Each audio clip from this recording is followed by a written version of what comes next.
Bonsoir, bonsoir, bonsoir à toutes et à tous. Je vous aime beaucoup. C'est bien moi, Magloire Mbinga. M-Boys. On bat la mundo. Pas comme les autres. Donc, il a vraiment passé, na vie à l'élo, il y a tellement passé, il y a passé. Tout l'humanité, biso na biso africain pour nanine, tout l'humanité. Pourquoi tout l'humanité? Tout l'humanité. Mon temps dans la vie, boula munaye et moi naka. Même si on a koufi, même si on a critiqué, même si on a boula munaye.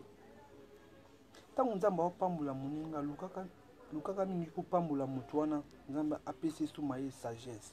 Mais yo vandi kaka wana pona otongaka bato, kokritikaka bato. Ça n'a pas de sens. Ça n'a pas de sens. Je salue mon vieil Ibrahim Nzambé depuis Londres. Maman Charlotte et Pigeon, je salue vraiment. C'est bien moi, Magloire Mbinga. M-Boys, je suis là parmi vous. Et ça m'a passé to l'humanité pour la nuit.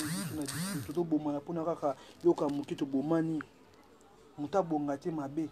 Muta asomba bote mabe. Asunga bat orgueil. Akabe batu. Yenda ngala ksani. Siko asala ni na muki pour boutwa ndimaye. So yo ndimete nzamba ko ndimaye.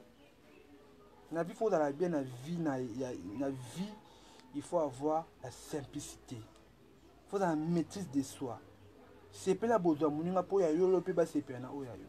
Tango za kana via kotonga kofinga et me menir pas mon frère ma sœur. Et me menir pas qui paye à yo on dit qui pas kokolo. Tu n'es pas là pour regarder la vie des autres.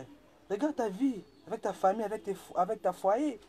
Okolo ndeka au moni kingana asaki banga l'accession nini yenda salaka. Non. Ya sali oyo euta mutima na ye kokaba bota manango. Yo na bambongo na yo. Osunga banane yoka babwati bandumba batamabendo pesaka na famille moko kabarate bato batolela so bandi bakufi oyo kosunga quel genre ya famille tosunga na tolingana soki nunja bapambole sepela bozuna ye na simo bete tape doki lukaenda kanganga pa bomaye mpona nini yazu liboso na biso anga exception nini tolingani te mabe makasi frère masel okeleki nzambe eza te.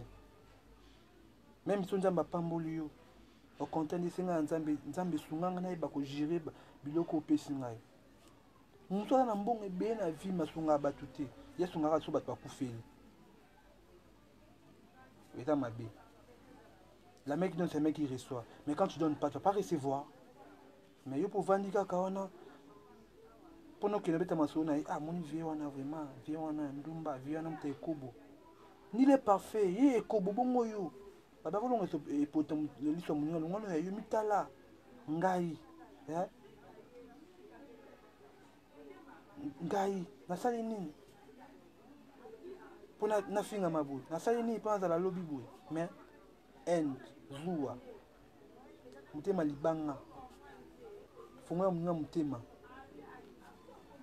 muninga bani commerce na bonga muke lonya bapamboli asimbikisi qui vous a dit asimbikisi vous avez qui n'a été en simbakisi abani na pasa nyoka mbomoni eta nyokwami mais lonja bapamboli e ko momoni kinga nyona ai mbonga kisi mais mbonga kisi ko landa ke ponya pa apesa yo ki paka kokolo ki pe vina yo tika ki pe via baninga tiko kotaba na bakana baninga garder bandi na yo toujours zia pe journée okoka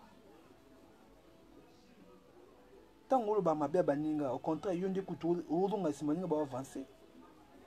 Quand tu n'es pas intelligent, tu vas rester toujours comme ça. Tu vas en bassesse. De l'eau, tu vas te faire bango, bazu makoti, mais yo, tu vas bon yole la bakuiti banini. Et comme il y a mon yé, batabaki siwana. Oui, am tabaki siwana. Il est allé kaina nzambe na ye. Mon sa bonga mon akisité. Fami mususu ya fami bakota akisité, okocho kufi. Zéata Nzambe. Pesa tango toujours très fort, ekufa te ezali. Babula pesa tango ekufa ezali. To bano pesa ya kambela. To lingana, to simbana, bomoko to sungana. Bokende be église, mitema mabe. tolinga te yo na biga nzambe nzambe nzambe nzambe nzambe aminu mibale likomoka likomo libanda kotonga yo kofinga koyina ndaka nganga moninga bonga te moninga ake liboso te yo ka inde zuwa basa baninga kozwa mpona nini mibale baninga kozwa vi mabe yo vi na yo kaka mabe kogrimpe nikoya kogrimpe nzambe apambolo te ata moke te mais laisse brancher na lisomo na obeta mima lisomo ya mwana moko kutene lobi salenga passe komone Enoch ala fazia mais par curiosité tingaka vie nanga somena jina lipa tozwi na onte mais tozana plaisir okabela bato ela salena tokabela to tozwi ya moki tozana topesa daya bato mais yo ozana kutu yango ebele okabela bato te so moto akufi nde oye omonisa matanga quel genre kindoki yo mbongo bato ndumba na bwati babwaka ko mabanga bani mais na famille na bato bazolela ata motu moko ate yo kosani commerce eloko moko te vi mabe tosusula entre nous mais na vie faut ozala bien simplicité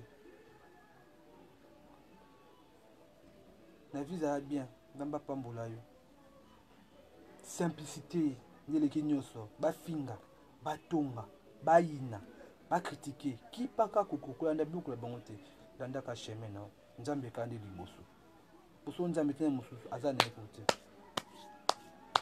ye malobi il est au-dessous de tout genou fléchira par son nom donc mabongo se fukama liboso akoma nzambe donc bitumbeleki makasi ngai ko makasi te kolo yesu na nga bundelanga na longa petite wana ayebisinga vraiment ya nauta na famille moko ya bien banovana na DGC barré père na pe mwana masolo na mikoki na ye mais aloba français kitoko mais kaka pasi parce que papa na biso basi okenda kobala toyebi te soki ezalaki bondoki ata kuta aveuglement mwana noboti akomi na age ya 13 ans lelo akomi ndoki mpo mwasi obalaki azobota te ye ndakanga mabota mpo na nini ntango mama na ye azalaki ndoki ntango nde akufi lo mwana akomi ndoki oyebi lobi na ye te lelo mwana akoma libanda akoma avia mabe komia basigarete tutututututu mais nasengaka na nzambe asunga atia loboko nzambe asunga atia loboko parce que baparent na biso mpe baocomprendre te basi bokendaka kobala ya mabe bakomoka bomina bana na bino mwana tata ndoki meme na église nde bapase bayebi nde kosamba eza maladi kosila nango yango luka obenga na ye lo soki ntango obengani bongo nde oza na esengo nzambe mpe osepela te mais abeti yango nasabi yaya tala boye aka libanda sona soit nango mpo bimana bafazere awa mwana 13 ans ayebela nito mibali so nazali na makoki me nazwi mwana wana mwasi wana mpe nando bokola ye nga mpe nataka ngai nazwi makoki me nzambe asunga ngai destin na ngai ekokisamawa me bino boza na bambongo ebele bosunga bato ya libanda te poani me bomona bisusu baza bafazere te bauta na bafamille moko ya bien mais eza bacirconstance ya vie se bazala libanda abi moto oyebi te olobaka mabe ne approche moto oyeba ye donc eza vraimen mpasi mais nzambe asunga esika to akotia makolo epesamela ye akutana na moto akoluka kosunga ye mais papa wana esika azali aretard un jour pourquoi enregistre mwana libanda ya ndako na ye abengaki londoki boto obengaka bandoki bato bokritikaka bato bolingaka bango te bango nde bakomaka bato na kati ya bato lobi nzambe apambola bino vraiment on est ensemble quoi pesa ntango très fort pour eza ibrahima ya nzambe mama charter pigeon donc ya pas na dire quoi lingi mino mingi quoi donc tojali quoi nazo redémarrer vidéo pour na beta cela mwana wana normalement ba comprendre nani mwana wana auti wapi boye parce que na occupé na banda en direct pour comprendre cela mwana wana merci beaucoup.